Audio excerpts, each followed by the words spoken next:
Assalamualaikum warahmatullahi wabarakatuh. Perkenalkan, nama saya Julita Apriega, NIM 20020011 dari Prodi Pendidikan Seni Rupa.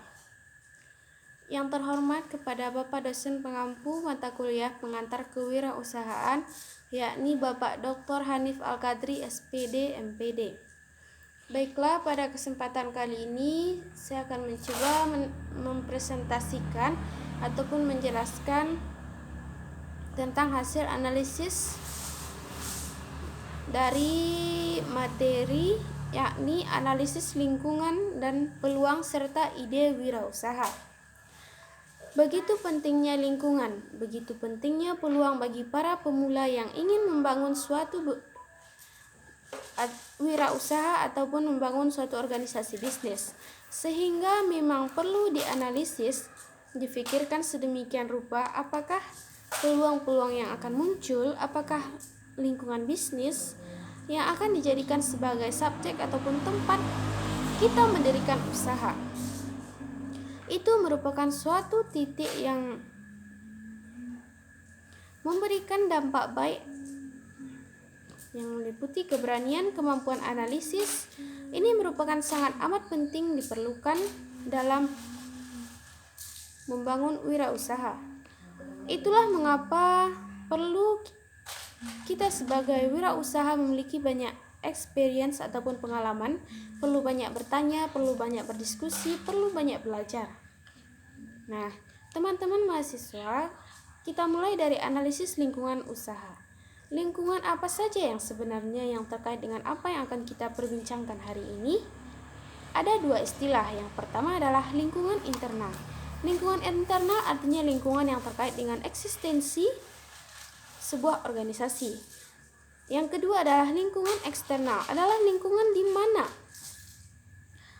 terkait dengan kondisi-kondisi ataupun situasi dengan kegiatan operasional organisasi dan bagaimana kegiatan operasionalisasi pada akhirnya bisa bertahan.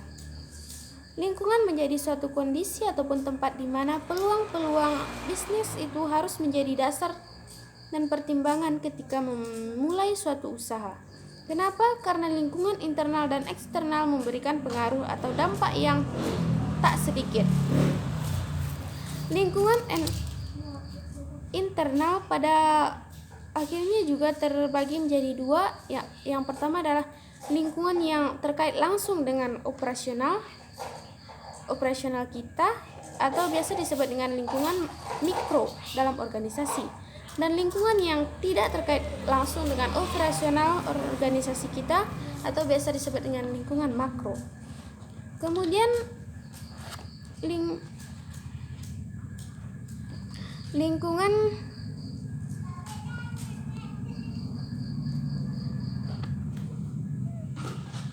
internal pada prinsipnya, kalau secara teori ada beberapa hal, adalah berbagai hal ataupun berbagai pihak yang termasuk dalam lingkungan organisasi, adalah mulai dari pemilik organisasi ke karyawan, staf, dan lingkungan fisik perusahaan kita. Nah, lingkungan eksternal dalam pembagian operasional perusahaan akan berhadapan dan kadang-kadang disengaja maupun tidak akan berusaha menyesuaikan diri dengan lingkungan makro perusahaan. Lingkungan mikro contohnya adalah pelanggan, pemasok, bahkan partner strategi. Contoh dari lingkungan makro ada yakni regulatornya perusahaan, pemerintah yang di dalamnya termasuk lembaga-lembaga non-pemerintah dan sebagainya.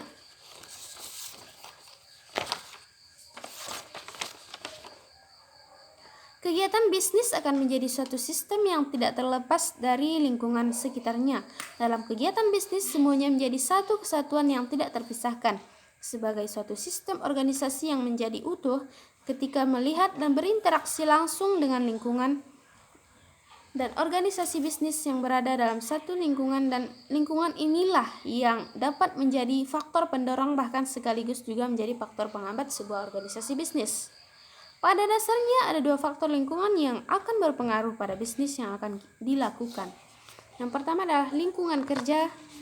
Nah, ini pada prinsipnya akan berpengaruh pada bisnis secara keseluruhan, meliputi elemen-elemen kreditor ataupun pemasok.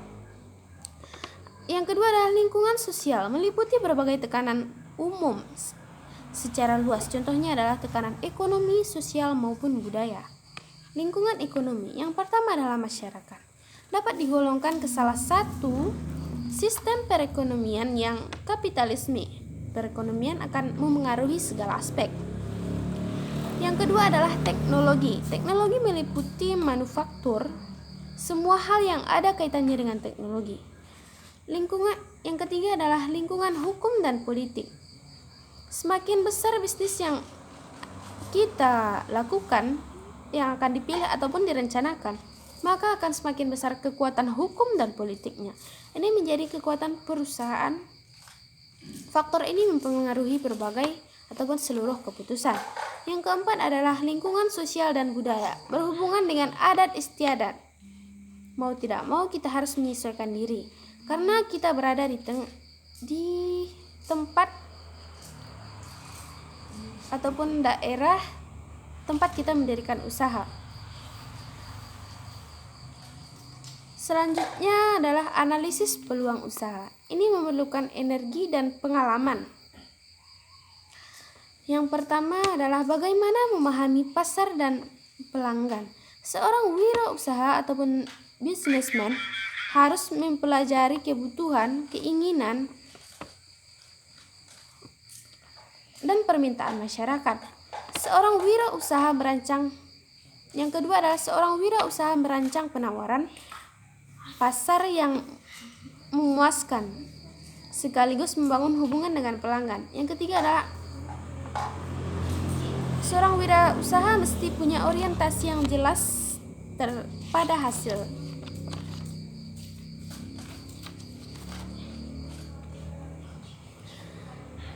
Nah, selanjutnya kebutuhan, yakni pernyataan dari perusahaan menyatakan kekurangan yang dijelaskan ataupun dirasakan manusia. Keinginan, yakni segala sesuatu yang dibutuhkan manusia yang dibentuk oleh budaya dan kepribadian. Peluang untuk usaha itu muncul karena beberapa hal. Yang pertama adalah karena ada masalah, yang kedua karena kebutuhan, yang ketiga karena keinginan, yang keempat adalah karena memang diciptakan. Yang pertama adalah karena ada masalah. Orang yang berpikir jernih pada akhirnya akan menyadari bahwa setiap masalah pasti akan mempunyai jalan keluarnya ataupun akan ada sebuah penyelesaiannya. Yang kedua karena kebutuhan. Setiap kita manusia wajib memenuhi kebutuhan hidup. Itu pasti, baik kebutuhan dasar maupun yang lainnya. Kebutuhan memunculkan sebuah permintaan. Nah, yang ketiga karena keinginan. Manusia punya keinginan yang tidak terbatas. Peluang dari keinginan keluar tanpa batas karena keinginan manusia yang tanpa batas tersebut. Yang keempat karena memang diciptakan. Ini perlu energi, pemikiran yang cukup untuk mengambil sebuah keputusan. Seorang wirausaha dicirikan dengan banyaknya pemikiran-pemikiran baru. Pada prinsipnya, lingkungan memberikan dampak ataupun pengaruh pada bisnis yang dilakukan. Yang kedua adalah menemukan berbagai macam faktor peluang yang disebabkan munculnya karena berbagai hal yang empat tadi ketika dianalisis secara tepat dan benar, ini akan memberikan warna yang baik pada usaha yang kita lakukan. Poin yang selanjutnya adalah ide dan gagasan wirausaha.